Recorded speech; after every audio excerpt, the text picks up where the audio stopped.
Hamptonio. What you do for yourself depends on what you think of yourself. And what you think of yourself depends on what you know of yourself. And what you know of yourself depends on what you've been told of yourself. Welcome to the show. Excuse my voice a little raspy. Got a little cold, but I'm doing all right. A lot of stuff been going on. We had an interesting week, and we're going to try to recap and wrap up and convey a little bit of our thoughts about the election, because it's on the forefront of everybody's mind. Some people are happy, some people are sad, some people disappointed, some people's mad. So, but we're going to talk a little about it, talk a little bit about it. And I'm going to voice a few of my thoughts in reference to what happened and where did we go from here as far as Black folks is concerned, because it is something that we really need to be paying attention to. I've been calling out the alarm in reference to that for a long time about what's going on in this country. And it's some things that we really need to stay on top of it as people. And even when we're making moves and going about our daily travels, it's something that we need to talk about and think about as we move about the city and this particular country. In the remote studio, we got Brother Vince in the remote studio. What's going on, Vince? Well, we've got a lot to unpack based on what has happened within the past few days, and we're definitely going to get to that. But I just want to make a quick announcement. We have an art show in progress at Larchmere Arts.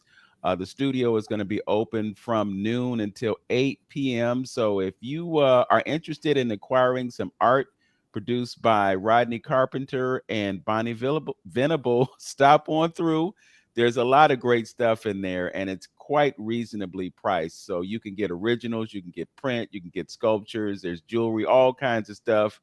I'm not much on Christmas shopping, but if you want to get somebody something special, something unique to them, it's a great place to go. So Larchmere Arts today from noon to 8. We're going to have that artwork in the studio for at least a month, possibly longer than that. So you'll have more than one opportunity, but we definitely want to encourage you to swing on by, take some art home with you, because as you saw in the broadcast that we did last Sunday, there is tremendous value in collecting art. With that, I want to open things up and welcome to 360 Info Network, Brother Jerry J. Prim II. Jerry is one of those guys who does a lot.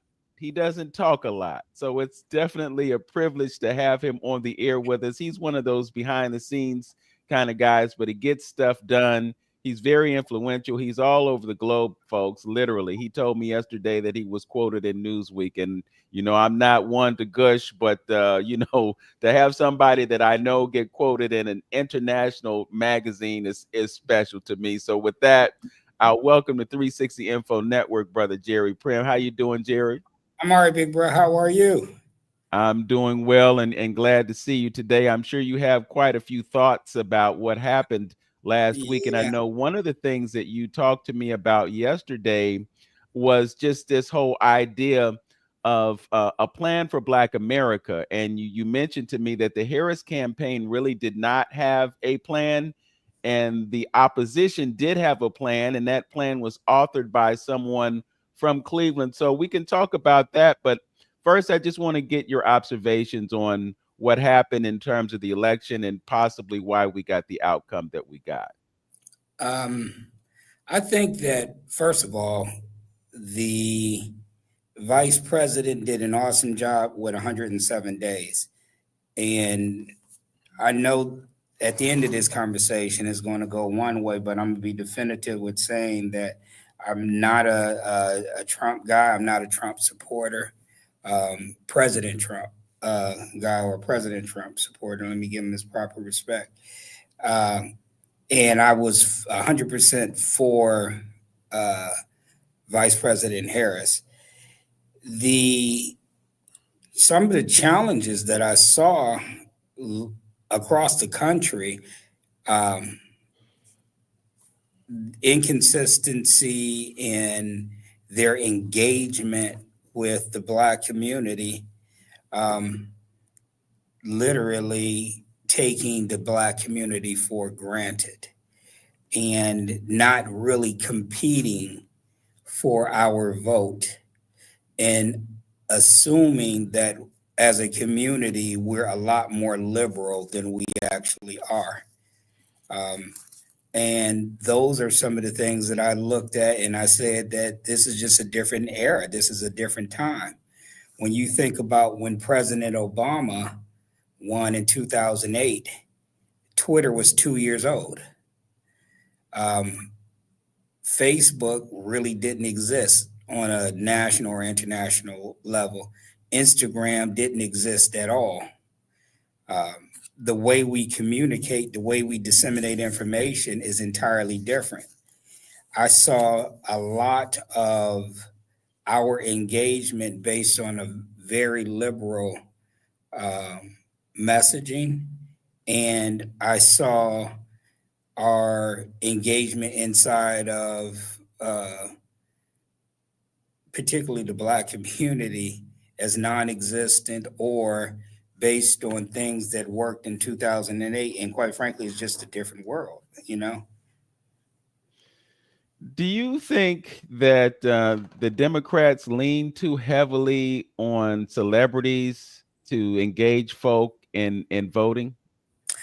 I don't necessarily think that they lean too heavily on it. I think they lean too heavily on messaging that is not as broad. It might be where they want to go 10 years from now, but when you're looking at, like, you lean so heavily on abortion rights, which I believe a woman should have her own say in what she does with her body. But when that's the number one thing that you're writing, when you're leading with hard with transgender rights for transgender youth, we're a much more conservative country as the election shows, and we're certainly a much more conservative community than what people as the election shows. Those are not messages that you can ride to victory consistently on that big of an electorate. I don't see it. Yeah. And I think that the celebrities help to bring attention, but they have to have the right messaging. So when you look at, I remember when I was in Georgia, and matter of fact, I drove past the place when they had Meg Thee Stallion and her team come out in Atlanta. Meg Thee Stallion, I like her as an artist-ish. I'm not convinced that that's the right message that you get, or that's the right messenger that you get. So back in the day, you would have like a Sidney Poitier, or someone like that. That was a difference, you know, and they could certainly bring attention. Yeah, and to your point, there was a rally in Houston last week, and Beyonce showed up, and her sister from Destiny Child showed up, and they got booed because Beyonce didn't sing. So the question in my mind was, were they there to engage in political discourse, or were they there to see a concert that didn't happen? Concert. Hey, look, I saw Beyonce when she came to Cleveland. Yeah. No. I did not. Hey, look, I remember when the secretary came on stage, I was like, yeah, secretary, you know I love you to pieces. You're the reason I got my tickets, great seats, but bring out Beyonce or J. Cole, and it was a whole bunch of people that like you. Were you at that concert? Yeah, I was. Yeah. Great concert. I wasn't there to hear political stuff. Yeah. Well, you know, again, it backfired because the result was 45 got elected. You know, they trotted out Beyonce, Jay-Z, J. Cole, Chance the Rapper. I mean, they had a star-studded lineup of folks. Right. But, you know, I want to emphasize the point that you made about the conservative nature of the state, you know, the transgender thing, the woman's right to dictate what happens to her body. That was a theme that the Sherrod Brown's campaign kind of pushed. And on the other side of that, you had Bernie Moreno, who was, he was very emphatic about a 100% ban on abortions, which obviously resonated with someone because Moreno took the state. And, I've come to the conclusion that something really does have to change. The Democrats cannot continue to take the black vote for granted, and they do. But the result of that was we weren't sufficiently engaged and we didn't show up. The popular narrative was lines around the block at polling stations. Jerry, I went to the polling station over here in Glenville last Tuesday. I walked right in, showed them my driver's license, wrote my signature on the electronic keypad. They gave me my ballot and I voted. I was in and out in 10 minutes. Right.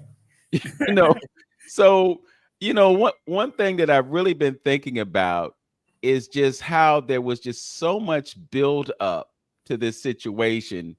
And then the next day, at least half of the country had this huge letdown. And I wonder if, when we look back to the days of COVID and, this whole idea about jabberinos and whatnot and all of that we went through, and we did programs on this, and I don't want to say too much just because of the censorship issue that we have. But, we talked about the idea of a mass psychosis. And the psychosis is a certain level of people in this country being hypnotized. And when I think about all the conversations that we had about the person who will become president if nothing drastic happens between now and January 20th or whatever the date is, it just seems to me that folks have to be hypnotized into a place of not really thinking about what they're doing. If you have somebody who's got 36 felony counts that he was convicted on, has had 7 or 8 bankruptcies.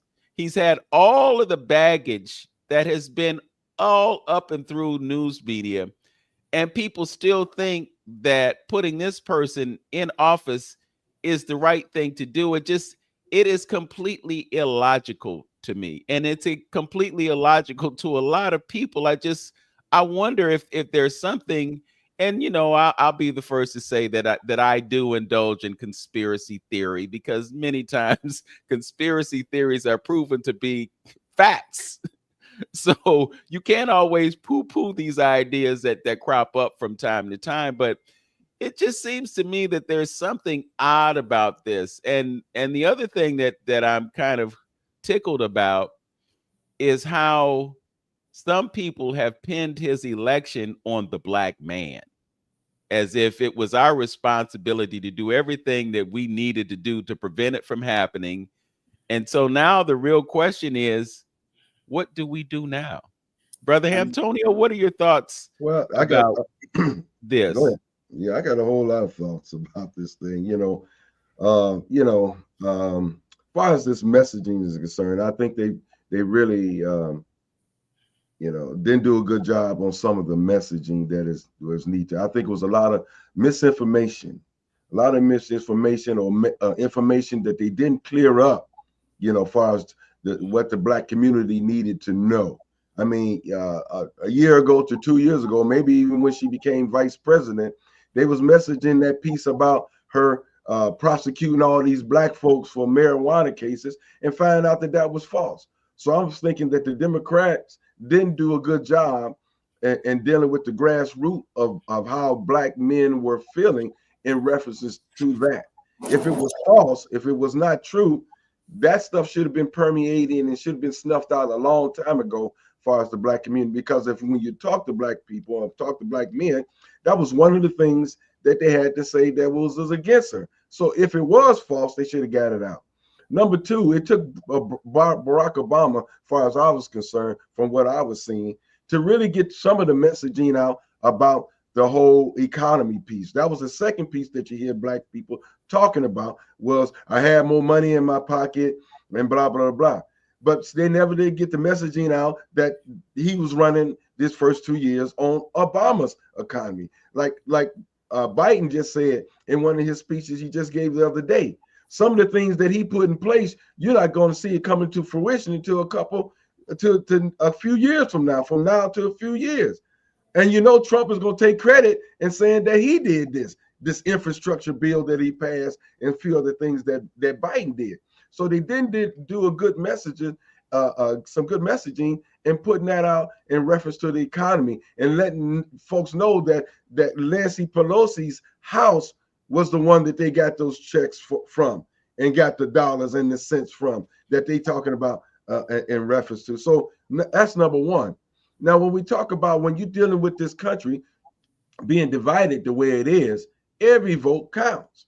So, you know, some black folks and some Latino people was responsible for this, because if you sit up here and you got less numbers, then she had 12 million less votes than Biden did. So somebody didn't show up at the polls, or some other muckety muck took place, one or the other, because I'm still trying to wrap my head around you saying in all these states and these swing states having record early voting turnout, but when you get down to the polls, she 12 million people, she 12 million less. So anyway, the point, you know, those things as far as the Latino and black votes are concerned is very important. You know, you know, that's what we need to use our leverage on in referencing to getting what we want from the Democratic or the Republican Party is knowing that our vote counts, and it can be the tipping point in order to get somebody in office or not. You know, now the real thing, you know, let me touch a little bit about again the Latinos. This is going to hurt some folks. This is going to hurt some folks. But what I think this election may bring a further wedge between the Latino population and the black population, because they didn't show up. And his immigration policy should have everybody scared to devil. You know, all the immigrants should be scared to devil as far as immigration is concerned, you know, but they didn't show up at the poll. Now, let me just touch briefly about the historical piece on Latinos in this country. It's always been black folks that has been kicking down the door, and everybody else has been walking in. Every time we speak about civil rights or any kind of rights that's concerned, we always say black and brown people. Black and brown people this, black and brown people. When have you heard somebody else say black and brown? Because they've been riding those light-skinned immigrants, you know, because you got light-skinned Cubans and dark-skinned Cubans, and always the dark-skinned Cubans have issues with the light-skinned ones. They put them in the back door. The light-skinned Puerto Ricans, dark. You know what I'm saying? So it's always been that little divide about the hue color of people. So my point is about those Latinos, you know. They always, and most minorities, walk through. You never, what civil rights issue have you seen them coming forth and talking about? What civil rights issue? When you hear them speaking, do they ever say black and brown people? You see, that's an issue, and that's an issue in this country. And I think if it wasn't for misinformed black folks with misinformation and bad messaging and the Latino votes to show up, we probably would have different results here. And I got to put this piece here, man. Just bear with me here, because I got to deliver this baby. Okay? This whole immigration, now everybody may not think like me. I understand that. But let me say something. I don't have a problem with immigration. Why should black people have a problem with immigration? Because they always streamline how black folks come into this country. Now, when we've been talking about it amongst ourselves, but we ain't made a biggest stink as we are now talking about immigrants getting our benefits. They taking care of immigrants here. How long Arabs and everybody else has been getting that we've been talking about in our community, that they've been having to pay no taxes, they're able to hold businesses and all. They've been getting dollars forever. But black folks gonna jump on, well, the Haitians and the Mexicans is getting all these benefits. And then you have to look at the whole picture. What have we done to their country to cause the issues that brings them to our country? We don't been over there stealing everything that we can from Haiti, everything we can from most of these immigrants, especially these black immigrants and Africans that come over here. How much money and how much do we owe these particular countries where these people coming from? So if they come over here and get a little bit of chump change, who cares? How's black folks is going to jump on the bandwagon talking about the immigrants taking something from them? Matter of fact, we don't even want none of them jobs that the immigrants have. But this is how brainwashed some of us are. We're going to jump on the bandwagon and talk about immigrants and let him disrespect immigrants right in your face. He's telling you about black and brown folks coming over here, stopping the Muslims. He calling them crap hole countries and all that kind of stuff. He's talking about you.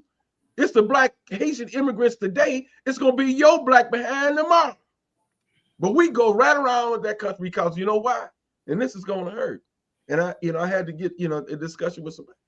We honestly think this is our country. I know we was here. I know we built it up and things of that nature. But where the system is and how it's running now, what has this country done to make you feel like it's yours? You tell me, explain it to me. Because you had to die, all the blood, sweat, and tears that you had to do just to be able to walk down the street peacefully. And you sit up here fighting for civil rights all your life for 400 years. And you're going to sit up here and talk about this your country. Well, when they come up here in our country, this is when was it your country? You're still fighting for rights. Because we just want to be accepted into this thing called America. I ain't never felt that comfortable like it's my country. That's why doing the police business, you got to go out there and you got to go out there and tell your kids something else. When you go out there, if the police stop you and this, that, you got to be nervous as hell all the time. Even when you walk in white neighborhoods, you got to be nervous all the time.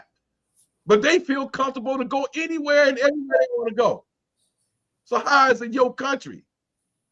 You know what I'm saying? So I'm just saying we got to get a checkup from the neck up. Our thoughts and how we think is way out the box. And the last piece of that, we really, and with the Latinos as well, we got a problem with women. We have a problem with women. Barack was right. We got a problem with women. Because when they did what Trump was saying, who you think in the crisis is best to take care of the country, 80% said Trump, because they don't think a woman can do the job.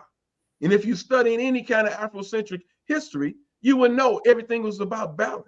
Women did great things, ran countries, women king, the Candace Queens in Ethiopia, women is capable. But since this is a patrilineal society, they have problem with a woman running the show, especially a black woman. So they want their country back, and Trump's agenda was with that because it's about numbers. I was trying to load up this one video that I just seen the other day when the man say, "Hey, I voted for him for one reason. It was about the survival of the white race. That's what it was, period." And that's what the white man said, and that's what I believe. And black folks jumped on that bandwagon of rolling with Trump and don't know what they was actually supporting. They was supporting of them securing their country. That's all. Well, Jerry shared with us some information about the diversity of the voting base for 45, and I think there's a lot of truth to that. When you talk to, or when you look at the statistics and you see that almost 2/3 of the Latino vote went to 45. Wow. I didn't know that there was. I think the numbers were that 12% of the black vote went to 45 as well. And 20% of the black male vote went to 45. So, I think what you're saying, Jerry, about social media and mainstream media and the misinformation and the disinformation, that played a large role. But I also think that there was just a lack of participation in certain areas. I mean, if you look at the state, you look at issue 1, you look at 45's election, You know, the urban areas, with the exception of Youngstown, were pretty much Democrat. You know, I was talking about Sherrod Brown. Sherrod Brown lost because we didn't vote enough in the urban areas, even though there may have been participation. I don't know what the numbers were in terms of the total participation, but there were a lot of people who chose to sit out the election for whatever reason. And, you know, you talked about immigration, Antonio. You know, if somebody says to you that I'm gonna send your relatives back to the country that they came from, I just don't understand why you think it's wise to vote for that person. Jerry, can you make any sense of that? Because he said a lot more than that. Okay. And the way that they frame it from inside the party is that they put the emphasis on illegal immigrants. The people who actually vote are not illegal immigrants. They're immigrants, or they come from an immigrant population. And so they that's just one small piece. The larger piece is that they actually engage, like President Trump literally had an engagement in the Black community consistently. And people like Bernie benefited from it because he was a person who was a proponent of President Trump. When you have a Sherrod who lives in Ward 2, but didn't really engage Ward 2, the very ward that he lives in, which is predominantly Black, and his engagement in the Black community wasn't until, and I'm a Sherrod guy, make no mistake about it, but his engagement in the Black community was almost non-existent until 45 days ago, give or take. And that's an issue. You can't just come in and give us a pat on the head and give us a prayer breakfast and expect that we voting for you now. You gotta sit down, have a conversation with us, and talk about what are your plans for us. But Jerry, the question is what's wrong with our heads? Because what's your alternative to that? Of course, we need to. That's been a problem with us forever. That's been a problem for us forever. When you say you have a plan, having a plan and an agenda of like, hey, this is what we want, and we ain't gonna vote for you unless we do that. But we stuck in this little quagmire in between that. You don't have another choice. Your choice ain't 45 for them not engaging us. That's what I'm saying. Your choice is still not 45. The challenge is, Lynn, we live in Cuyahoga County, and you can't get any more oppressive for Black people than Cuyahoga County. They're give or take a little more than $2 billion that are of vendor money that's spent by government entities that are spent in Cuyahoga County, and Black people get less than 2%, even though we represent 30%. That's the very definition of economic violence. That's the very definition of oppression. And so your argument of voting for me because I'm Democrat or voting for me because I'm a Black woman, there is no and you don't engage me. There's no history of you doing anything for me. So gone is the day where you could just depend on the Black community to vote for Democrats, period. And so when you're looking at back in the days, there's a reason why there's a Virgil Brown Health and Services building, and there's a reason why there's a W.O. Walker building in University Circle. Those were Black Republicans. Back then, we sat in the middle and we said, Mayor Jackson told me this, that we would come to a room and we would talk and we would say, this is what we want from the Black community, for the Black community. And the Democrats would go get it from this way. The Republicans would go get it from this way, but we would get things for the Black community. But when we sit up here and have a conversation, now keep in mind, I am 100% Kamala. But the reality of it is I can understand why some people, I don't like President Trump because I don't think that I actually do not believe that he's racist. I don't like him because he's a horrible person. I'm not a proponent of him because he's a horrible person. That being said, he won fair and square, and I got to find a way to leverage the friends that I have in his camp to get something for people who look like me.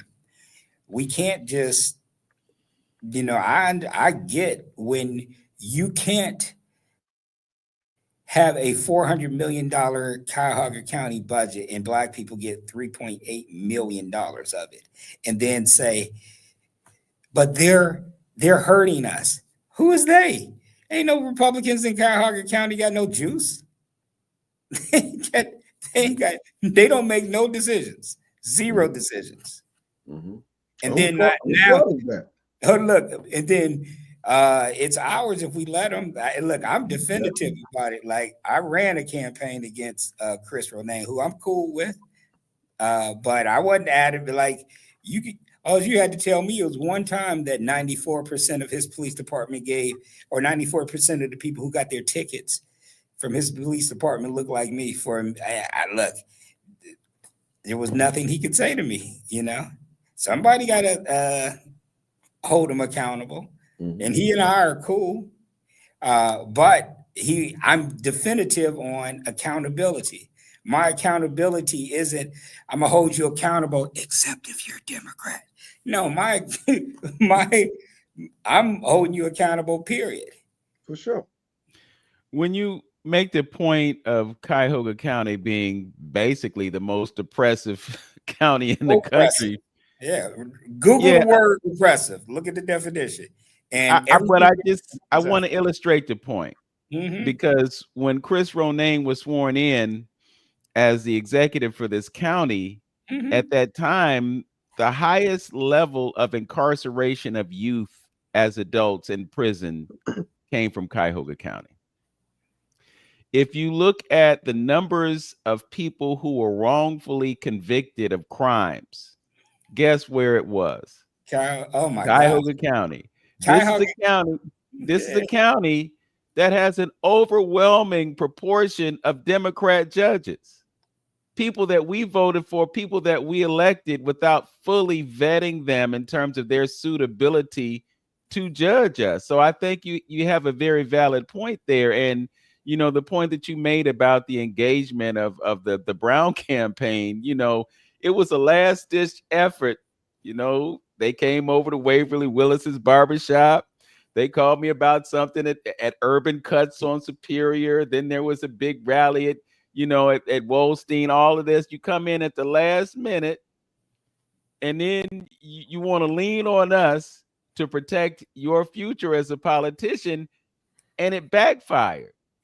Hey, I look at Sherrod, and I know personally that Sherrod has delivered millions of dollars to the Black community. Make no mistake about it. That doesn't mean that his campaign did a good job of articulating that to the Black community.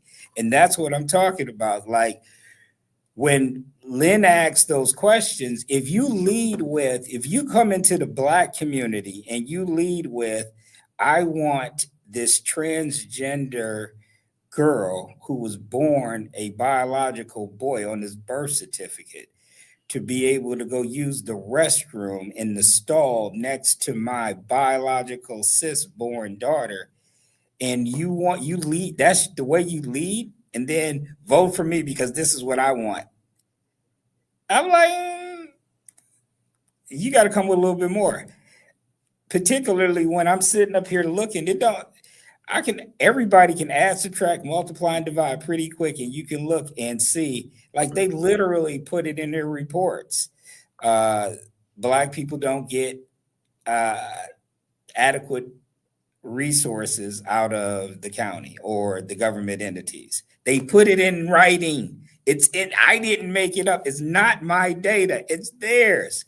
They literally write in that report that informal networks get most of these contracts and that Okay. because we know that they're going to get it, we don't even try. They put it in. Okay, but here's the thing then. Okay, we supposed to elect people to bring that type of information to the community, to get some kind of rise out of them, to let know, Vince, you come on this show all the time and talk about the small amount of dollars that we get in the cultural arts arena all the time. A lot of this stuff is unbeknownst to the Black community because we got our minds on other stuff, other insignificant stuff.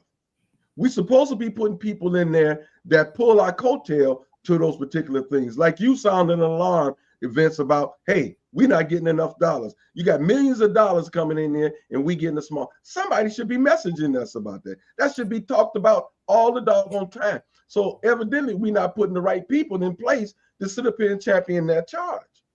I think that when it comes to it as a community, like we had a solution a couple months ago after Dr. Steed was let go. And they were like, rah, rah, rah, we got to support Dr. Steed, right? So I asked the question, who do you hold? And they're like, we got to hold people accountable and we got to da, right?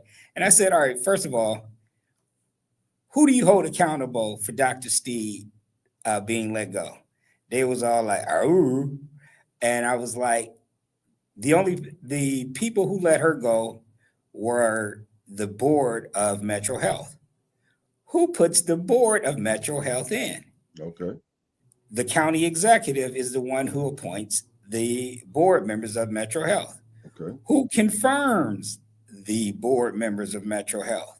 The county council confirms the board of Metro Health. Okay. So in order to get any retribution for Dr. Steed, you got to go after Chris and the county council. The question is and now they don't run again until 2026.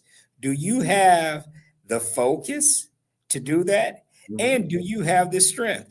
Now, if I'm Chris Ronayne and the people who were in that room and Vince, you know, because you saw me doing it, when Chris ran for county exec, and I'm cool with Chris today, me and Chris are buddies, but when Chris ran for county exec, and you knew that his police department gave 94% of their tickets to people who were Black. You knew that his police department took a mental health challenged woman and arrested her and broke her arm, and you heard the arm break. And you said nothing, and you did nothing, and you knew it. You know it, and I know you know it because I sent the messages to you. I made sure you knew it. What makes you think that Chris cares that you say, I'm gonna come after you for Dr. Steed? Now, if I say I'm coming after you for Dr. Steed, he know. Like you can set a clock by it. It's just like wait for it, right? Mm-hmm. But you have to be consistent, mm-hmm. and you have to actually know who to go get and how to go get them. When we sat up there and we saw 137 shots, I ran that campaign statewide against Judge O'Donnell. I sat and I studied it and got in my car, drove across the state, not once but twice to beat him. Because I don't care. And people were calling me like, oh, he's a Democrat. Oh, it's about redistricting. And I'm sitting there saying, do you want to have that conversation with Tim and Melissa's mothers? Mm-hmm. That we're not going to go at him because he's a Democrat? Mm-hmm. Do you really want to have that conversation? I'm not having that conversation. I'm going to use the skill set that the Lord gave me, and I'm going to legitimately hold this guy accountable. And we did, and defeated him not once, but twice. And the other side was, and I can never forget, one day I was sitting down with Sharon Kennedy, who's our Chief Justice of the Supreme Court. And she told me, she's like, Jerry, you know, this is the first engagement that I've ever had in the Black community with you. And I was like, well, why? And she said, because nobody would ever talk to me because I was a white Irish woman from Southern Ohio who was a Republican. And I was just like, wow. You know, when I talk to her and I engage her, She actually works and helps me in the community across the state. And because we're sitting up here saying that on something like I'm going to allow O'Donnell to be that offensive to the Black community, and I'm gonna let him slide. And literally, I had elected officials tell me that Timothy and Melissa were just casualties of war. Mhm. And I was like, I got to get off the phone. I got to get off the phone with you, because I would hope that somebody would use the skill set that they had if I were Timothy or Melissa to prevent this man from becoming a Supreme Court justice, from using this case, using my death. He tried to use their death to be like, I'm tough on crime, vote for me. Not once, but twice. And the Democratic Party was told, I know they were told, not to put him up for that position. They had 37,000 other attorneys in this state that were available, and they chose him. I'm like, get out of here. They didn't do a whole Netflix special because it wasn't egregious. You got, if you go talk about holding them accountable, and understand the process. Just like when they were talking about Dr. Steed, I'm like, when I asked them, do you know who to hold accountable? Nobody in the room knew. Mm-hmm. Mm-hmm. I'm like, you gotta understand what the processes are. You gotta understand the civics, and you gotta be able to weather the storm. Just because one of my buddies called me, like I'm sitting up there like, and they called me to have this conversation with me about Lee Weingart when I did his campaign. And Lee is not a Trump supporter by any stretch of the imagination. And I'm sitting up here saying, you really are going to ignore the fact, you've never heard Chris deny it, that 94% of the people who got tickets from his police department look just like me. If that had said 94% were Jewish, will we be having this conversation? If it said 94% were Irish, how would you feel? If it said 94% were LGBTQ, what would happen? But because it's me, because it said 94% were Black, I'm treated like a second-class citizen, like I don't exist. Yeah, so why would they respect you? Mm-hmm. I agree. I agree with you. Go ahead, Vince. I just want to remind the listeners that you're listening to 360 Info Network right here on AM 1490 WERE. Our guest is Jerry J. Prim II. He is a lobbyist, and I want to say that he's a political strategist. I don't know if that's an appropriate term to use, but okay, I'll put it out there because it's the truth. Jerry, you talked about a plan for Black America, and I didn't want the hour to go by without a conversation about that. If indeed Mr. 45 is put in office in January, some of these things may be a part of our landscape. Can you give us some ideas as to what that plan might be? Yeah, I can send the link to you, and you can drop it into the So at the solution, we literally have Republicans and Democrats, and we meet comparable to what they did with the 21st Congressional District Caucus. That's how you got a Virgil Brown and a W.O. Walker, and you got the Stokes brothers. You got a Sarah Harper. So the bottom line is, when we walk out of the room, if your team won, we got something. If your team won, we got something. We would meet in the middle. And by and large, we were a lot better. So at the solution, we meet once a month, since 2019, and we're constantly strategizing. So we got Republicans, Democrat, Independents. I'm independent. I'm Black. And so the irony is that The Biden campaign and the Harris campaign had no plan, no written plan specifically for the Black community.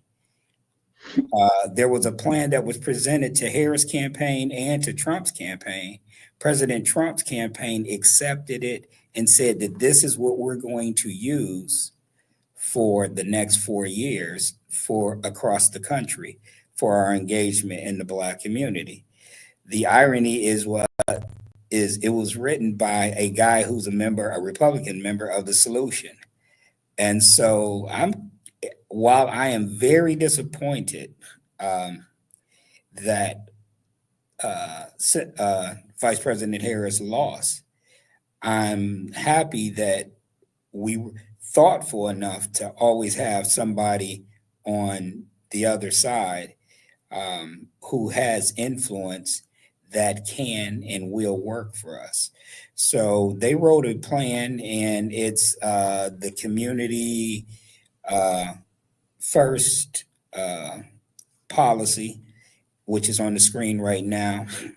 And it's quite an interesting plan.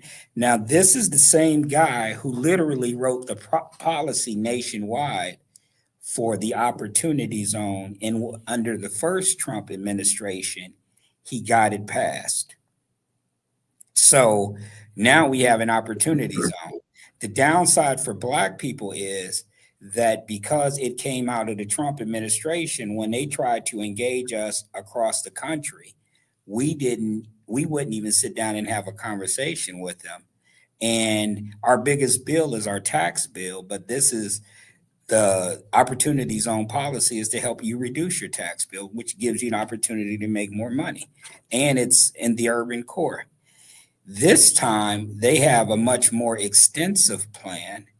And so we can't make the same mistake that we did last time. And I was guilty as well by not engaging them because I didn't like President Trump. But the reality of it is I can't hold my nose for the next 4 years and expect to live. I can't keep my mouth closed the next 4 years and expect not to be hungry. I got to engage, and I got to look at what their plans are and find out how do I help bring those things to my community. So the guy who wrote this plan is literally going to be at the solution tomorrow at 3:00 p.m. And he's going to do a presentation about it. And I just committed to it. My person didn't win.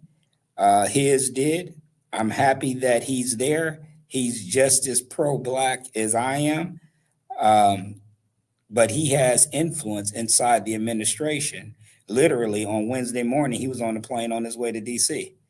And he should have gotten back yesterday, but he'll be presenting the plan on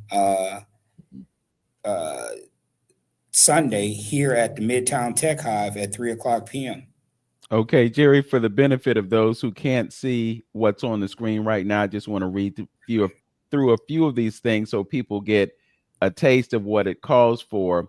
It says the Access Agenda creates access to opportunities for the community, and it advocates promoting economic self-sufficiency to end the vicious cycle of generational debt by incentivizing responsible home ownership through the expansion of rent-to-own programs, develop a comprehensive and targeted economic development program that fosters financial literacy, career development, and entrepreneurship education, expand workforce training for the jobs of the future, increase access to capital for the community by more than $500 billion, addressing barriers throughout the federal contracting process to create equal access for all contractors, incentivize state and local governments in the same, empowering community development financial institutions to grow businesses and create generational wealth opportunities, breaking vicious cycles, optimize opportunity zones and other geographical tax incentives to maximize impact for local community. That's just a few of the things that are listed as bullet points on this. You know, when I look at the Harris campaign, the two things that I heard consistently were $25,000 grants, I suppose, for down payments for home ownership. And I think there was something, For the business, the entrepreneur yeah, for startup. entrepreneurs, but there was nothing really detailed and extensive or expansive. And the other thing that I noticed, and this is just a general statement, but it just seemed as though there weren't really many quantitative policy conversations. It was really more about emotional issues. You know, we talked about the woman's right to govern her own body and the you know the GBLTBTQ plus agenda, but we didn't really hear a lot of substantive conversations about policy. It just seemed to be more on the emotional side and less on details about how things could be done and how things can change. We have a few moments before we conclude the radio broadcast. Was that on both sides, Vince, though? Was that on both sides? Was that in general on both sides? Because definitely Trump didn't say anything about no policy and get no details on anything. So you're saying that was both sides? It really was kind of both sides. But again, you know, when it comes to a written agenda, you know, on the other side, we had Project 2025 and 900 pages, which wasn't necessarily his agenda, but it was them taking advantage of him being in that position to bring light to those things. But even that messaging about Project 2025, did you read it? I did. I read some of the summaries, but I didn't read 900 pages. No, I read it. Because I don't trust you. I don't trust you to tell me what's in a document, right? The document was actually pretty dope. I'm not saying I agree with it. Make no mistake about it. But what they did, and we need to take it and read it, because what they did now, it really wasn't Trump's agenda. It was, they write a report every damn year for the last 40, 50 years, right? And so they're the ones who wrote the report that President Reagan implemented, right? And so they're going to do it consistently. But when we look at it, for this office, this is our agenda. I didn't even know those offices existed, right? And so for us, instead of sitting up there moaning and groaning about it, we need to take that thing, break that thing down and say, how do we put our stuff in it? And now our stuff for me doesn't equal Democrat. You know, it just doesn't. Our stuff equals how do we implement these things that are going to help the Black community? And that's no knock on anybody else's community, because I got some great, wonderful friends in the Jewish community, the Arab community, Hispanic community, but I'm Black. I got to say, what about me? I'm not offended when somebody Irish says St. Patty's Day or they're advocating for Columbus Day. I'm saying, what about me? That's a great template. When you read that document, it is dope from the standpoint to say, okay, now how do I take their stuff out, put my stuff in? And those are the kind of civic engagements that we don't do. So when you sit back and you read about the NAACP back in the 40s and the 50s, they were a force because they would absolutely sue you and win. And you know how they got Brown versus Board in? It was less so. Brown versus Board came in because they had said separate but equal was legal, right? So if you're going to do separate but equal, they forced them to create a law school for Black people in South Carolina. And then they were going to there's a lot of stuff they just wouldn't do for us. So now you got to create Black law schools all around the country, a Black institution that you didn't allow us in all around the country. White folks say this is going to be too expensive. Let's let them in. Jerry, I want you to be able to plug the solution because some folks may not know about it. We have about 2 minutes before we conclude the radio broadcast.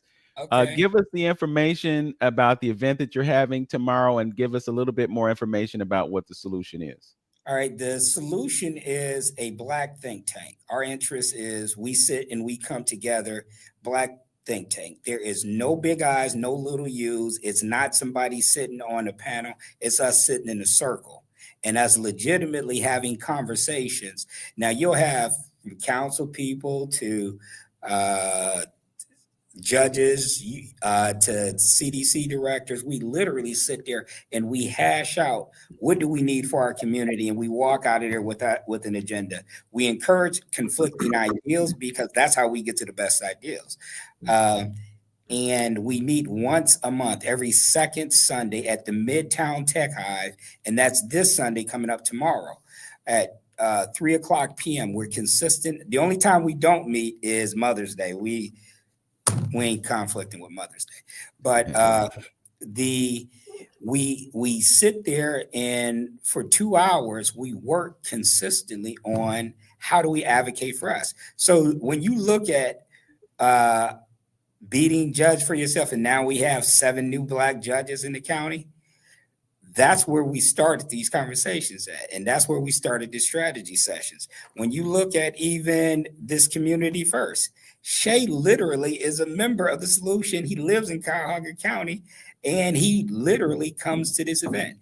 Okay. On Sundays, we only allow people of color in. That's no knock on anybody else. Monday through, when we have events during the other times we do, but we have to have a place where we as a community can come and feel comfortable having our conversations.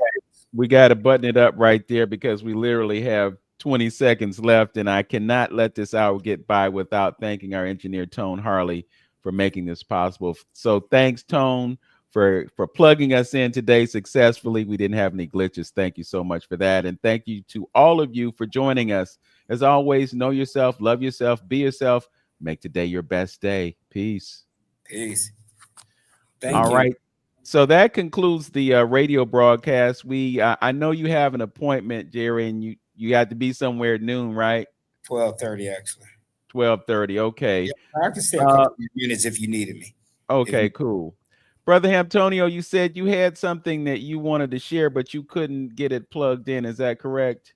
Yeah. I kind of just mentioned it. It didn't matter. It was just getting us to understand from what we've been saying, as far as this country is concerned, the overall, I think, agenda. It'll be interesting to see exactly of some of these bullets that you talked about, as far as helping the Black community, how that vet out, if it's in contrast at all to I think the overall agenda in dealing with Project 2025 and dealing with a demographics change here. And that's what the video said that this one guy was saying. He was like, I'm rolling with Trump because of the demographic issues and for the longevity of my seed. He pretty much said that's basically what he was saying. And those are conversations we talk about all the time, is that we got a census issue going on here. And I think that's the foundation of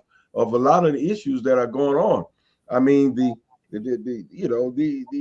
touting and it has already started. You heard about the text messages, Black folks can go back to the cotton fields, and doing that stuff. That's a snub in their nose at this point.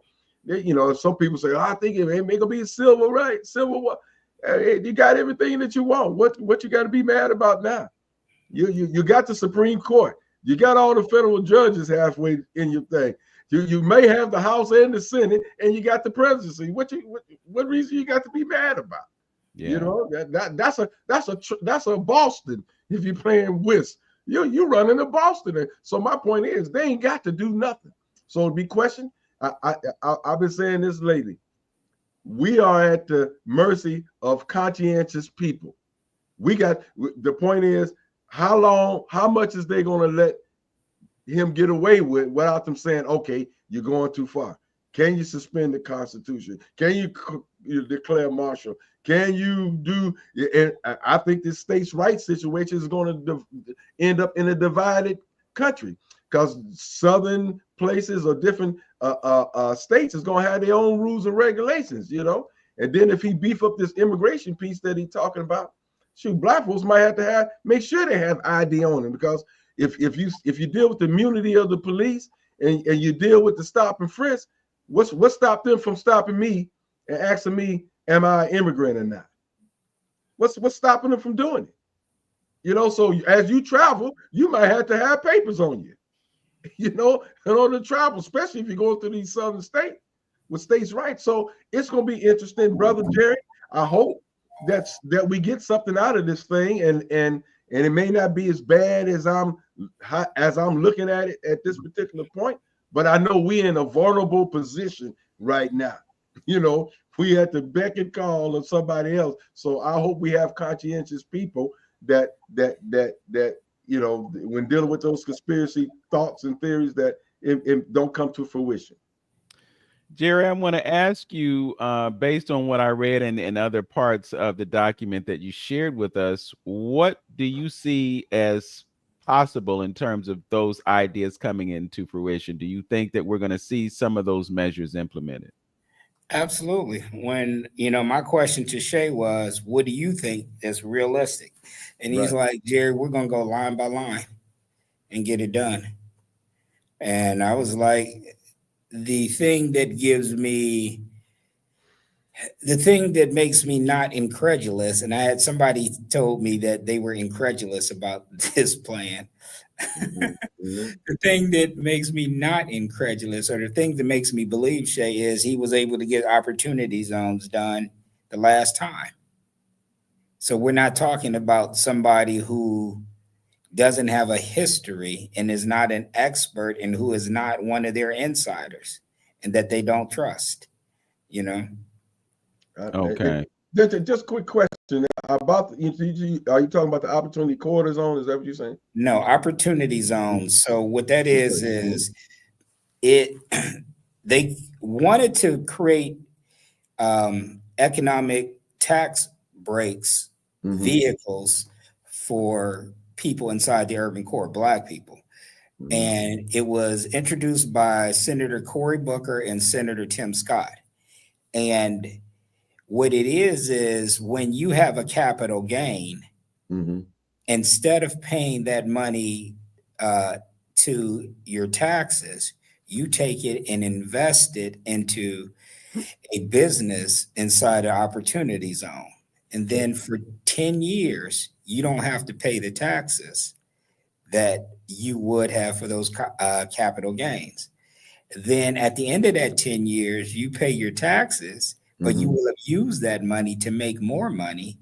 You pay your taxes based on what the tax rate was 10 years ago.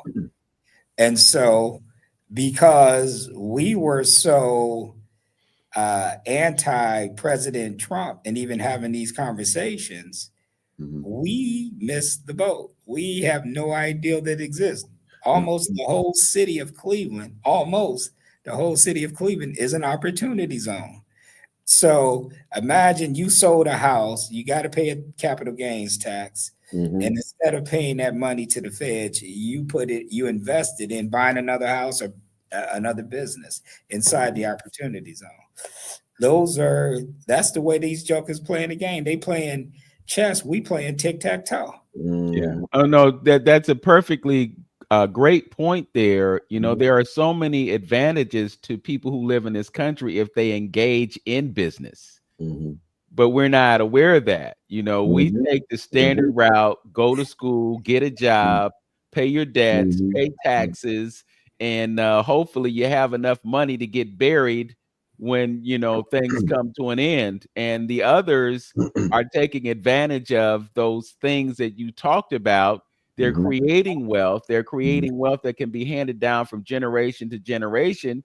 And so they're not crying about things. And ain't paying tax. Look at your tax. Look at your pay stub and look at the taxes on it. But Jerry, again, I must say that how are we getting the messaging out? Why is it then, if that was created during Trump's era, long time ago, how come our folks is not getting together and calling in all of our businesses or people who have investment properties and schooling them on this stuff? Man, look, we are. I'm sitting up here, like I told you, Lynn, I meet once a month since 2019. Yeah, but Jerry. But hold on. Yeah. And look, I send it out. But we'll if I say that we're gonna have a party at the polls, okay. And then I'm gonna walk up and people sitting there doing the butt. Yeah, right. But I'm saying, come to this boring ass meeting about opportunity zones. Right, I'm sitting right. like, or like, Hey, I got hey, Sharon Jared, King. but I'm not talking about you. I'm just No, saying it look, should be more people than you man, in organizations other I than you doing this. That's my I know point. Mayor Jackson's camp. Matter of fact, that's why most of the city of Cleveland is an opportunity zone, because Mayor Jackson made it that way, right? And his camp actually talked to people about it. But the question is are you paying attention? Are you listening? Are you elevating? Or do you want to moan and groan? Or do you actually want to make some stuff happen? I'm not like Vince said that I don't talk a lot, and I don't, because I ain't got a lot of time talking to people who just want to moan and groan. Like, you can get punched in the gut, get bent over, catch your breath, get back up, and go work, go do, go read. I literally read Project 2024 when I heard Tahanji, what's her name?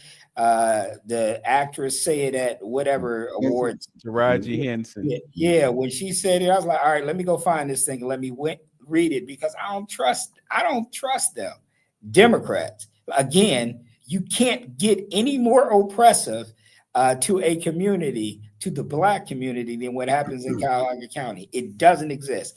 This is backwoods Mississippi, 1943. Yeah, but I can't. But Jerry, I can't blame the people. I blame the people in charge. We put in charge. Man, They're not doing a good job, man. Man, look, this is how we get it out. We talk to Vince, we talk to Antonio, and we tell the story. Right, we came to the solution. People laughed at us when we first created the solution. Like, I was getting calls from pastors and other community leaders, like, who are you to have a meeting once a month and this, that, the other? And I'd be like, look, y'all gonna have one? If y'all have one, I promise you I'll show up. Right. But right now, we have to have some civic engagement. I know how to do these things not because I'm so super smart, because there's a whole bunch of smart people around the table.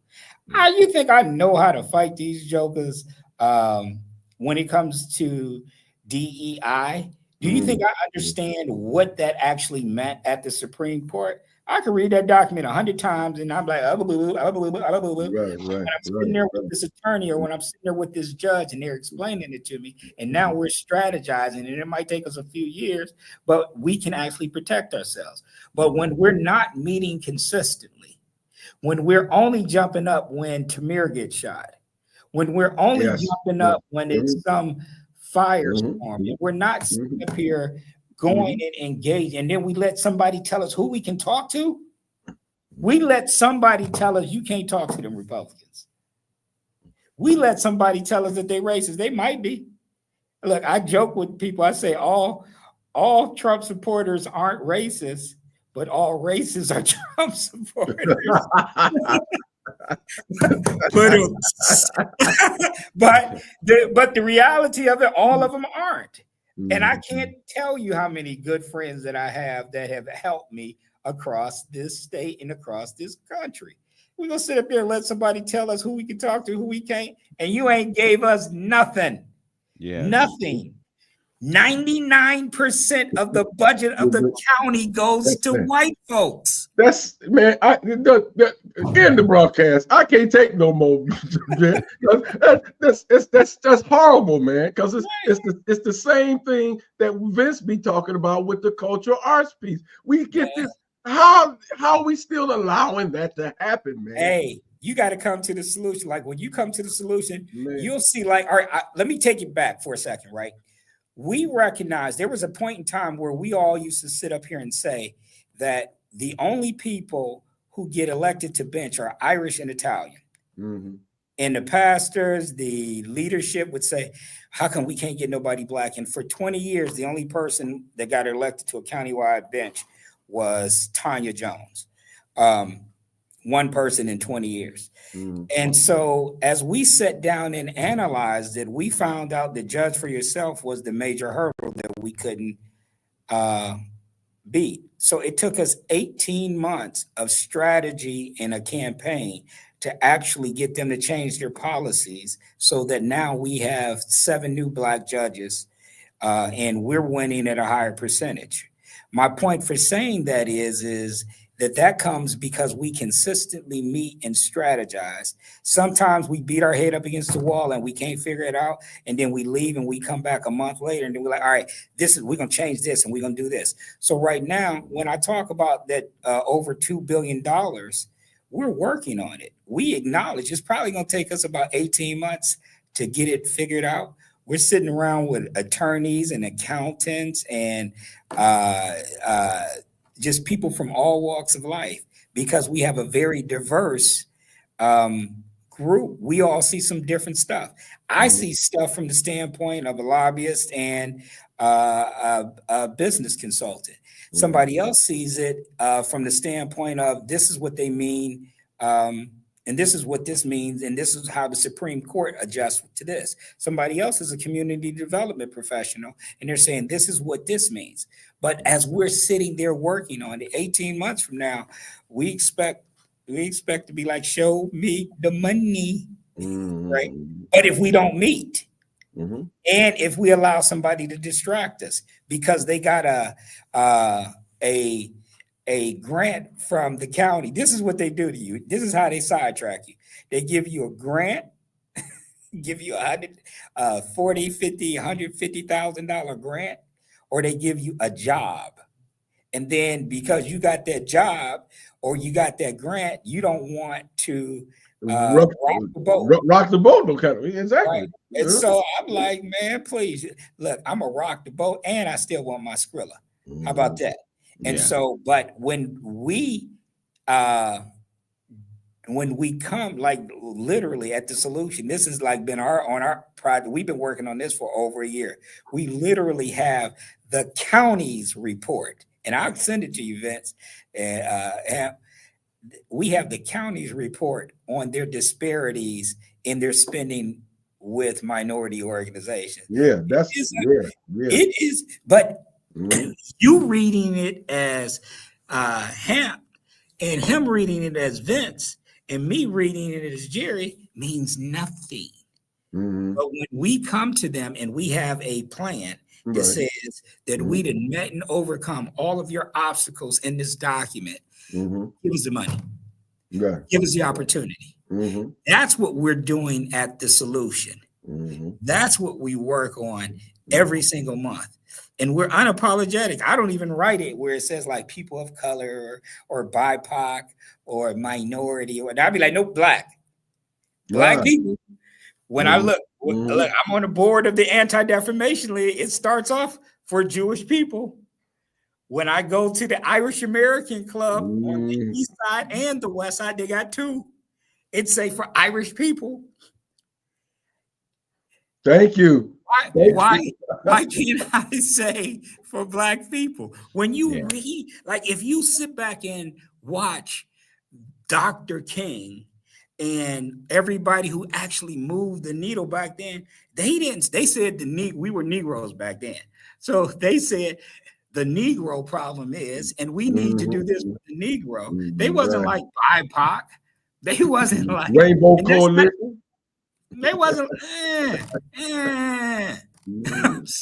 They're like, I'm clear as the day is long. I don't care who I'm talking to. I walk in black. I stay black. I walk out black. Consistent. I don't care where I'm at. Right on. Yeah. You know, I want to rewind a little bit, and I know time is getting away from us, but you talked about something really significant when you talked about Project 2025 and how old it is. You know, when you look at the Heritage Foundation and you look at the fact that they were having these conversations during the Reagan administration, and then all of a sudden they want to use this as a fear tactic, and they're using fear to motivate us to vote a certain kind of way. Obviously, it backfired, and I think it has a lot to do with that mass psychosis that I spoke about. But I want to fast forward and talk about what Hamptonio invoked in terms of funding for arts and culture. Issue 55 passed, and they raised the tax like maybe 200% or 300% because it went to a cent or so, or a fraction of a cent and a cent, to 3 cents and a fraction. So with that measure, you have exponentially increased the revenue that can be generated in spite of the fact that people are smoking less and maybe it may not be as much as it was. But I think the fact that we have successfully engaged this campaign and preserved the tax, now we have to start having substantive conversations about how that money is spent. If you're telling me that 99% of the money in this county goes to white folk, okay, now we know. You know, and bear with me for a second, because it was the same thing that happened with funding for individual artists and why everything got broke down. Because after all this time, we realized that you passed out 161 grants and only 9% of those went to Black people. And I pushed this idea out there and it got squelched and they wanted to kind of push it down.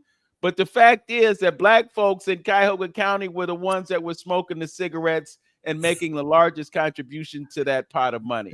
So we gotta stop tiptoeing around reality and bring things home in a way that makes sense. I'm going to continue to say this. I've said it privately. I said it publicly. The Cleveland Museum of Art, the Cleveland Orchestra, Rock and Roll Hall of Fame, Museum of Contemporary Art, they get a large portion of these funds, and they are the ones who could survive. They have the best way to survive without this funding. So what I'm saying is, now that we've gotten this tax passed, this levy passed, we have to have some significant conversations about redefining that pie so that we can put more than lip service to this idea of equity in Cuyahoga County. Jerry? I agree. You have to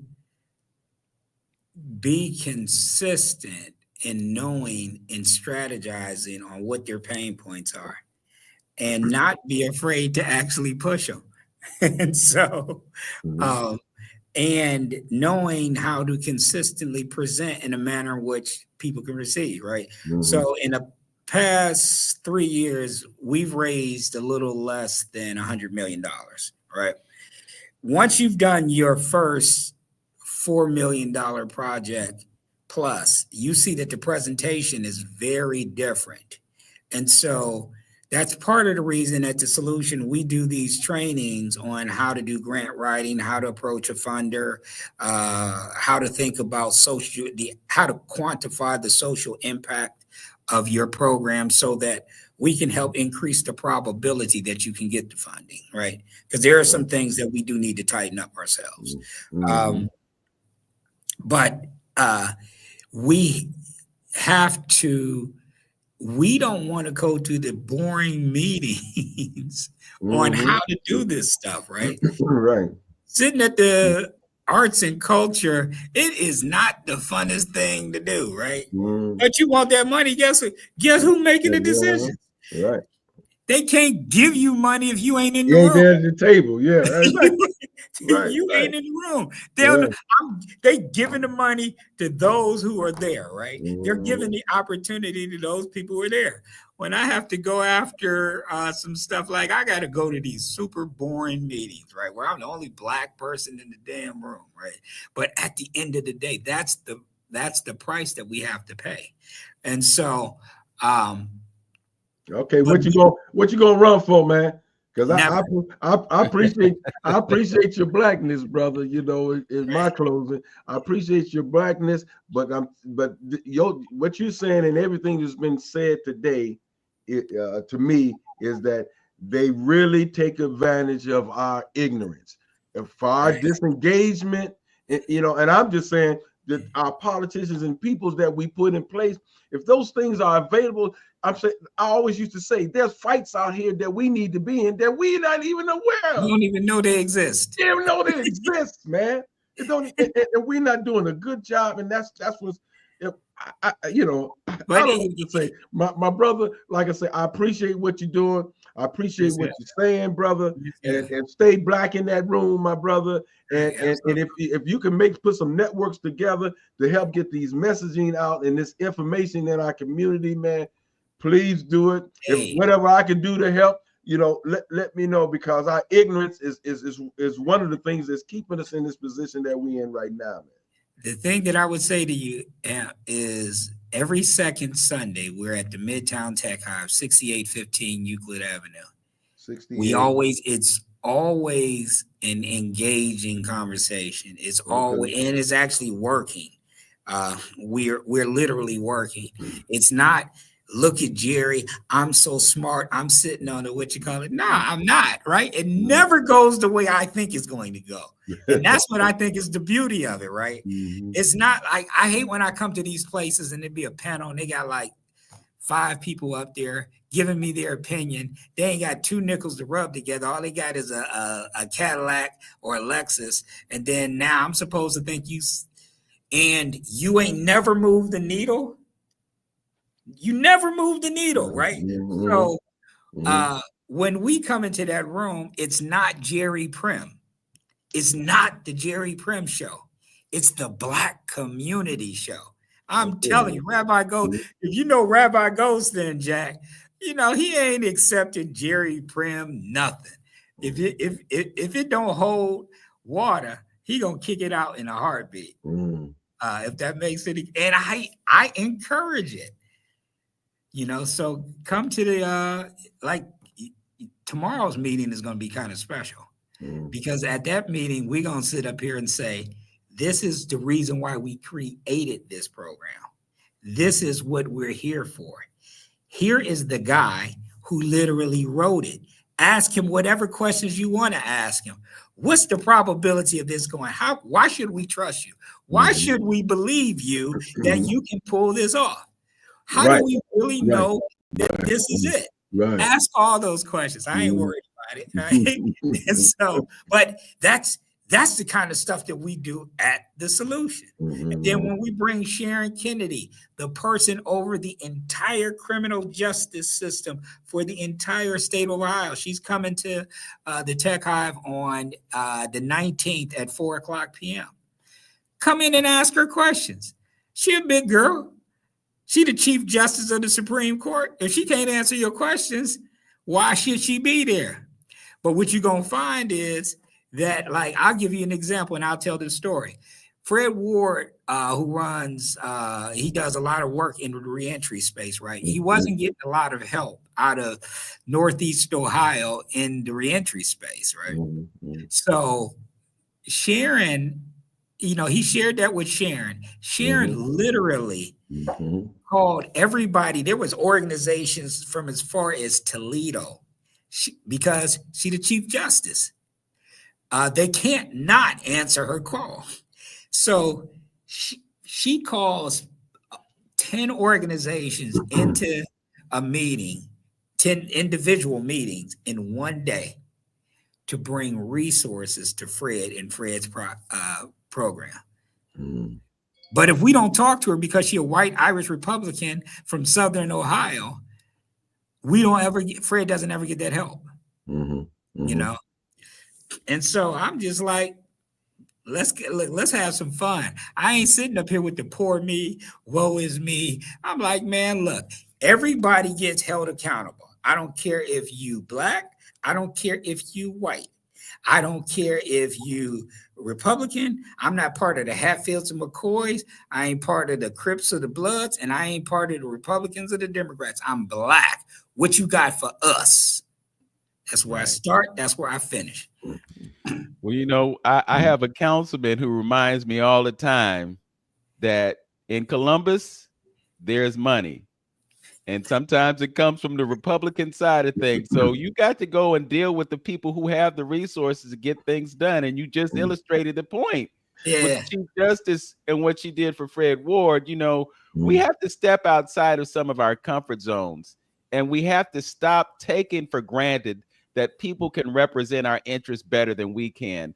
That's why it's so important to be in that room, brother. I'm gonna tell you, as someone who sits in at those tables, sometimes it's like you invisible.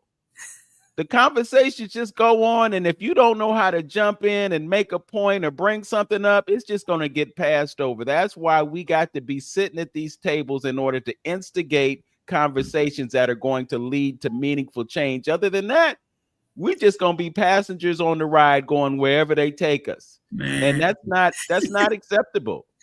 Man, look, I'm like, look, let me have that wheel. Yeah. I'm consistent. One day I saw when we were going at Judge for Yourself, Mike Nelson calls me and tells me to come down to see Norman S. Minor, right? And so I go down there with Mike, and so Mike literally, he said, this ain't Judge Mike Nelson, this is just Mike Nelson. And he literally read the entire room. I ain't gonna tell you how he said what he said, but if you know Mike, it was intense. It was the most intense thing I ever seen in my life. And I was sitting up there like my mouth had dropped and my whole spirit was shook because I didn't expect to see what I saw, right? But Mike later told me that's how like Mr. Forbes and them used to do him when he was a youngin', right? And Mr. Pinckney and all of them, right? And so John Harrison is he's my mentor, right? So I learned how to do the things. And sometimes I'll say some stuff that's going to make them feel so uncomfortable. I'll tell you, one day we're sitting there, NAACP, Political Action Committee, and they're talking all this trash, like, yeah, and we got to advocate for the people in the jail and this, that, the other. So they called Bill Mason to a meeting, right? So I show up and I'm sitting up there listening, and they're all like, yes, and Bill, you're so great, and you're a good person to be the chief of staff for Armin Budish, and this, that, the other, right? Meanwhile, we just dealt with 8 dead people, right? And all y'all doing was tickling his earlobes. No, we're here to hold him accountable. I just said, F that. I sat next to Bill on purpose. I said, F that. Bill, we're here to talk about 8 dead people in the county jail. And they ain't all just Black. What are you guys doing? We've read the federal report. The federal report says this, this, this, and this. What have you done to improve those processes, right? And the whole room, everybody sitting at the table, all the Black folks sitting at the table was quiet. They were embarrassed, right? And I was like, I don't care. But I learned that from Mike Nelson. But now in the last 12 months, I've toured the jail twice. They have made dramatic improvements in those processes. Our deaths have gone dramatically down. But if we don't sit up there, he don't get a pass because he Bill Mason. Come on, yeah. And y'all the NAACP, you can't sit up here and talk. We the boldest, baddest brand in the land and all that. No. You can't sit up here and say, when we fight, we win. No, you have to fight. Like a fight implies that I might lose, but I got to get in here, right? Fight doesn't imply I'm a 12th grader fighting a 5-year-old. Something that I'm guaranteed to win. Something that's safe. Step out there. Bill is here. It's our job as a community to advocate, to speak for those who can't speak for themselves. We talk about Proverbs 31 woman all the time, but it has a Proverbs 31 man, where she's telling him to speak up for those who cannot speak for themselves. In that county jail, they could not speak for themselves. We got the chief of staff for the whole county here, and y'all sitting up there talking, like literally the conversation was like, it's good that you're there because you know so many people in the county and you can get things done. And we're happy that you're here. I'm like, no, dude, what are y'all doing? Because it was your policy. It was your boss's policy that caused the death of people because they were using the jail as a moneymaker. It was your policy. What have you done to correct that? This is what the Fed said. This ain't what Jerry Prim said. I read the report. Okay. Every single word of it. And so I feel that they've done a great job. I really do. I've toured the jail twice, And I literally, I'm the longest running grand jury foreman in the history of the state of Ohio. I've seen more cases than anybody. And I've toured that jail twice. And it's not punishment. It ain't a place you go for punishment. Right. But I feel like for what they compared to what was written in that original report, they've done great jobs, right? But my job wasn't to tickle his earlobes, is my point. Right. Got your point. Very good. You can't always be afraid to speak truth to authority. Ain't no authority. He worked for us. Yeah. Since when is he the authority? Right. Where's it said that? Well, I'll amend my statement. I'll amend the statement and say that you can't be afraid to speak the truth. Right. You know, no matter who it is, too. you got to speak the truth. You got to speak truthfully. Jerry, I know you have another appointment, and I don't want to keep us here too long, but I'm really grateful for the discourse that we've just had. You know, one of the biggest takeaways for me was a statement that you made about reading the 900 pages, because there may be some things in there that may be beneficial that we should know about, and we should be able to act upon to implement and hold folks accountable. You know, I'm not gonna wave a broad brush and just say that it's completely. There are some objectionable things in that document, no question about that. A lot of I think it really comes back to what we are willing to do. And I think we talked about this yesterday. It's not always about what they will do for us. Some of it is about what we will do for ourselves, because we can't depend on anyone who has oppressed us to deliver freedom. I had a video by Shahid Bolson. I really wanted to play that. I think I'm going to save it for another occasion. But if you know anything about Shahid, he's a straight shooter. No question. The thing that I would say to you, too, is why should they do anything for us if we won't demand it?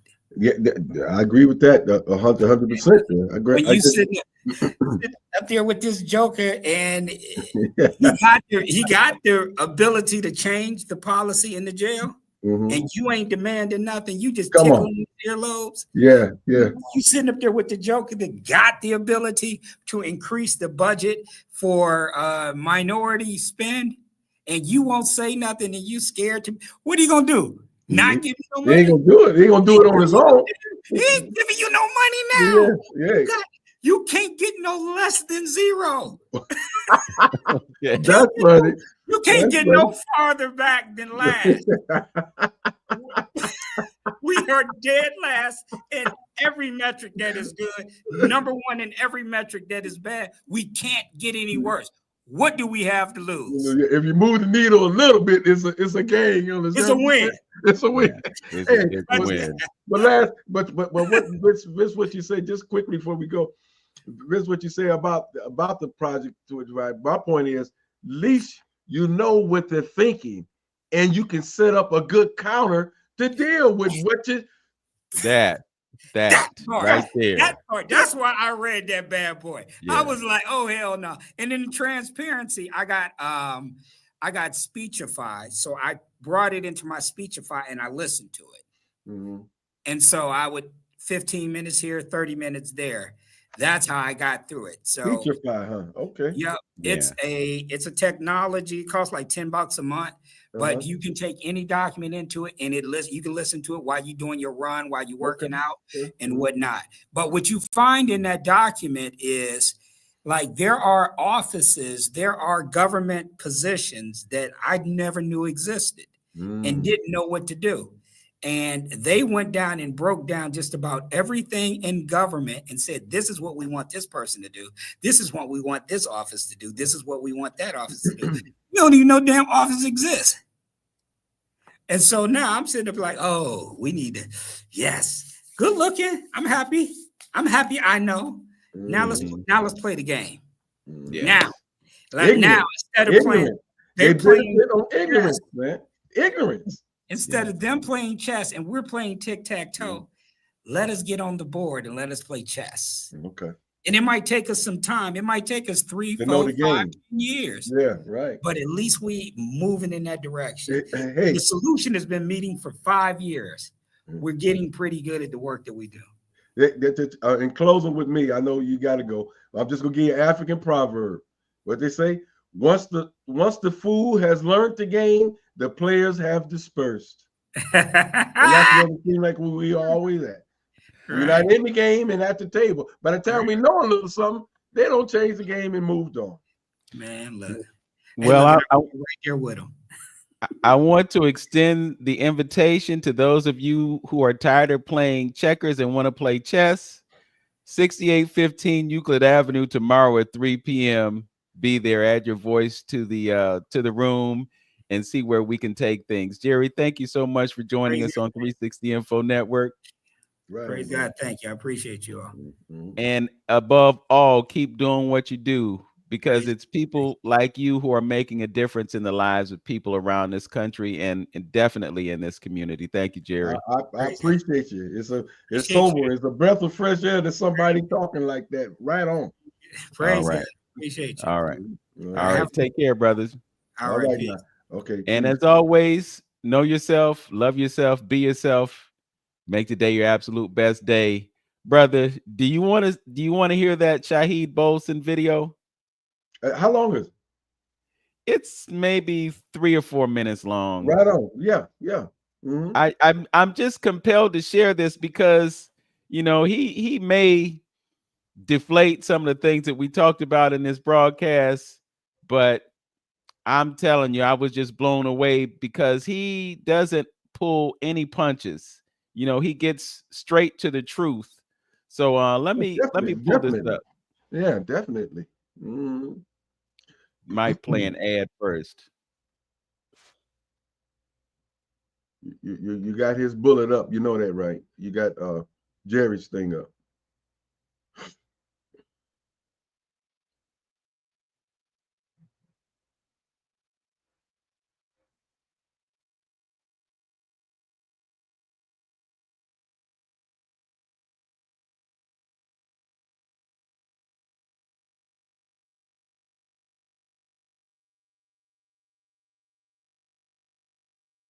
Did you plug it in yet?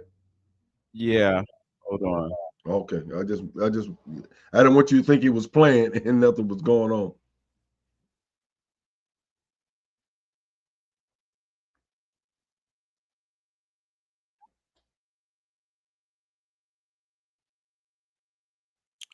Okay, so this must be a sign that this ain't supposed to happen today. But I'm gonna send you the video so that you can hear it for yourself. Yeah. And at some point, we're gonna get this up on the broadcast. But are you familiar with Shaheed Bolson? No, I don't think that's what I was gonna ask you. Who is he? I don't think so.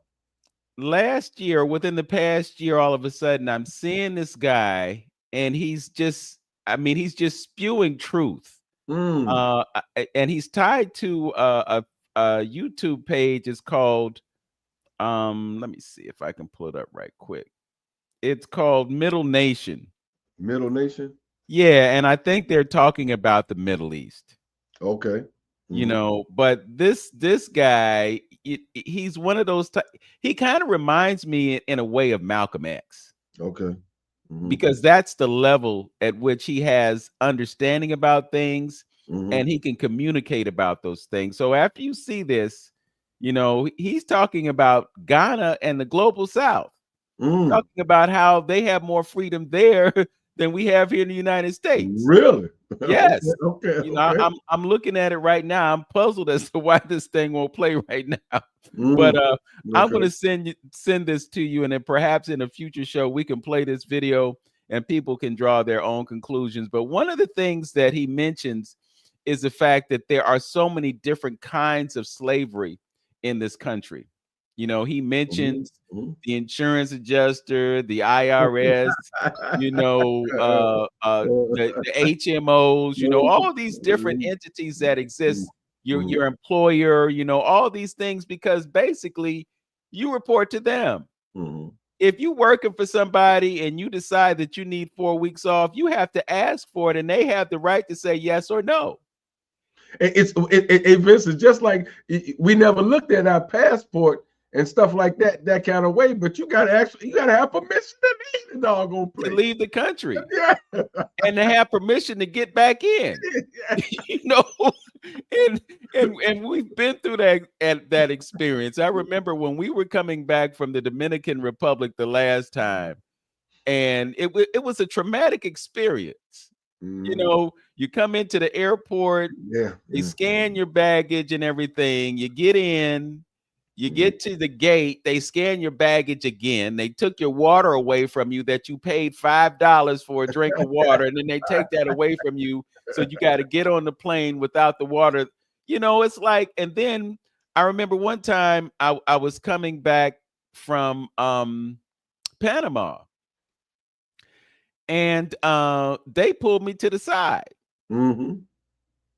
It took me to this room for an interrogation. Wow.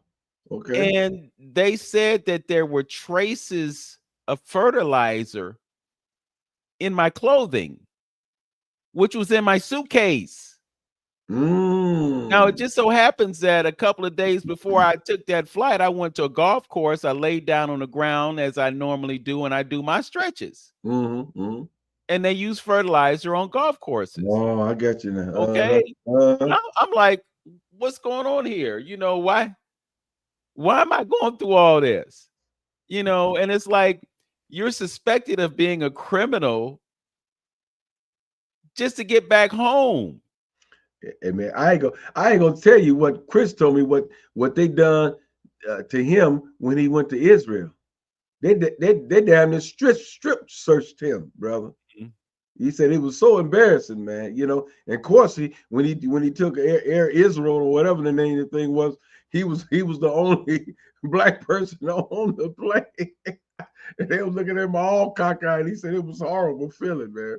Yeah, well, I remember a trip that I took to that country back in the 90s, and no, it was back in the 80s, actually. It was in the 80s, and I was told that they would have representatives of the Secret Service of that country on the plane observing you. Because if they had any thought or idea that you might be going to a place where we are in that country, they wanted to turn you around. Wow. So, Brother Lynn, I was smoking cool cigarettes. I was eating Salisbury steak, and I was drinking alcohol. And then when I got to the country, they still pulled me to the side, and I had to go through an hour interrogation about who I was and why I was there. And I had a round trip ticket, bruh. Yeah. Saying I ain't trying to stay up in here. I'm just visiting, bro. Right. And based on how things are right now, why would I want to be there now? Yeah. You know, but that's a whole nother subject. We're gonna have to leave that. No, I'm gonna give the people a little nugget. Look up the Ben Gurion Canal. Look up the Ben Gurion Canal. Yeah, BENGURION, Ben Gurion. Yes. Ben Gurion Canal. Please look it up. So you can make some sense to what's going on. Yeah, because that's what it's about. You know, people think it's about people. It ain't about people. It's about money. The people are the casualties of war that we spoke of earlier in the broadcast. So. Yeah. In closing, I know we going on, but in closing, you know, I want to make a small prediction. Is that I believe that 47 is going to isolate America. It's going to isolate America, and that's going to give room for China, Russia, and things of that nature. I think it's the beginning of the real the tipping point of the downfall. And because all this stuff didn't make no sense as far as morals and things of that nature, so this possibly could be divine order. Babylon, the great Babylon has fallen, and and people looking afar off and saying, "Dang, how did that country fall down?" I'm just saying that's a conspiracy theory, whatever. But getting out of NATO and a few other things like that, the tariffs, that's gonna make us a working third world country again. We're gonna go down, and it's gonna give room for isolation, and those folks are sitting afar off watching. How does an old oak tree die? From the inside out. And that's my. And you're gonna have a divided states, and you're gonna have a deterioration of this country, and those eastern countries are gonna start coming up. That's my prediction. I got a couple of predictions. The first prediction is that it may not be 4 years of 45-47. Yeah. That's possible. That's one. And number two, and I saw this online this morning or yesterday, but it was a MAGA hat, and it had 45-47. Now, if you know anything about numerology, if you add up 4 and 5, that's what? 9. And if you add up 4 and 7, that's what? That's 11. Ah, okay. Okay. With that, we'll see y'all next week. All right, here on the same YouTube channel, the same Facebook channel, and 1490 WERE. All right. All right. Peace, brother. Peace.